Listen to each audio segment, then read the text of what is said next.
नमस्कार, स्वागत है आपका वीके न्यूज में। दिल्ली में सीएए के नाम पर दंगा भड़काने वाले, दिल्ली को दर्द पहुंचाने वाले जेएनयू के सबसे प्रचलित विद्यार्थियों में से एक उमर खालिद की मुश्किलें अब और बढ़ने वाली है।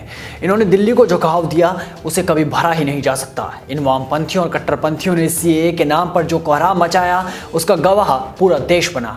और कन्हैया कुमार के साथ ही उमर खालिद के खिलाफ दिल्ली पुलिस की क्राइम ब्रांच ने अब एक चार्जशीट दाखिल की है। 100 पन्ने की इस चार्जशीट में जो खुलासे हुए हैं वो हैरान करने वाले हैं। इस चार्जशीट के सामने आने के बाद कट्टरपंथी और वामपंथियों की टेंशन अब बढ़ चुकी होगी। तकरीबन 100 पेज की इस चार्जशीट में जेएनयू छात्र संघ के पूर्व नेता खालिद के खिलाफ दंगे भड़काना, दंगों की साजिश रचना, देश विरोधी भाषण देने के अलावा कई अन्य गंभीर आरोप भी लगे हैं। इसके अलावा चार्जशीट में यह भी कहा गया है कि 8 जनवरी को शाहीन बाग में उमर खालिद, खालिद सैफी और ताहिर हुसैन ने मिलकर दिल्ली दंगों की साजिश रचने के लिए मीटिंग की थी। दिल्ली पुलिस ने अपनी चार्जशीट में आरोप लगाया है कि एंटी सीएए प्रदर्शनों को भड़काने के लिए उमर खालिद ने न केवल कई राज्यों का दौरा किया बल्कि भड़काऊ भाषण देकर लोगों को दंगे के लिए उकसाया भी था।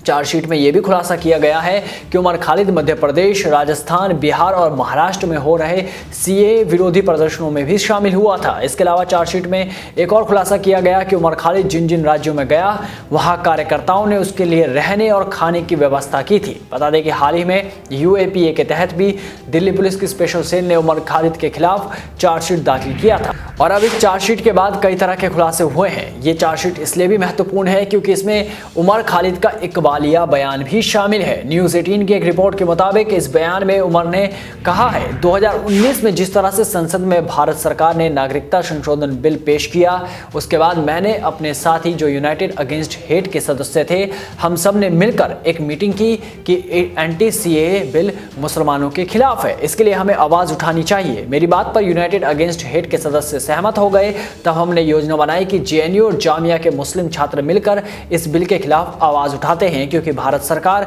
बिना दबाव बनाए इस बिल को वापस नहीं लेगी। जिसके बाद हमने यूनाइटेड अगेंस्ट हेट, जेएनयू और जामिया के मुस्लिम छात्रों को इकट्ठा करने के लिए एक व्हाट्सएप ग्रुप बनाया जिसमें देखते ही देखते काफी लोग इकट्ठा हो गए। उमर ने आगे बताया है कि फिर हमने जंतर मंतर पर धरने प्रदर्शन किए, सरकार के खिलाफ प्रदर्शन शुरू किए गए। जिसके बाद मैंने अपने साथियों के साथ मीटिंग की और अपने आंदोलन को अगले पड़ाव पर ले जाने की प्लानिंग बनाई, जिसके लिए हमने बच्चों और औरतों को आगे रखकर पूरी दिल्ली में चक्का जाम करने की योजना बनाई।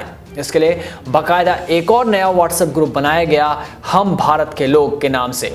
उधर जब तक एंटी सीएए बिल लोकसभा में पास कर दिया गया था और ये एक कानून बन गया, इसके बाद हमने योजना बनाई कि हमें और सख्त तरीके से चक्का जाम करने की ज़रूरत है। हमने 16 और 17 फरवरी की शाम एक मीटिंग में तय किया कि दंगा ही एकमात्र तरीका है जिससे भारत सरकार पर दबाव बनाया जा सकता है। फिर मैंने ही लोगों से कहा कि वो अपने पास पत्थर, तेजाब, पेट्रोल और हथियारों को इकट्ठा करके रखे और जब ज़रूरत पड़ेगी इसका इस्तेमाल करें। मैं दिल्ली में करीब 23 से 24 जगह चल रहे एंटी सीएए प्रदर्शनों में शामिल हुआ। मैं अमरावती और महाराष्ट्र भी प्रदर्शन में शामिल होने गया था, जहां मैंने कहा कि हम सब डोनाल्ड ट्रंप की भारत यात्रा के दौरान 24 फरवरी को सड़कों पर आकर भारत सरकार पर दबाव बनाएंगे। और हमारे लोगों ने अपनी योजना के मुताबिक डोनाल्ड ट्रंप की यात्रा के दौरान ही 24 तारीख को दिल्ली के अलग अलग इलाकों में चक्का जाम दंगे करवाना शुरू कर दिया। देखते ही देखते उत्तर पूर्वी दिल्ली के कई इलाकों में दंगे फैल गए।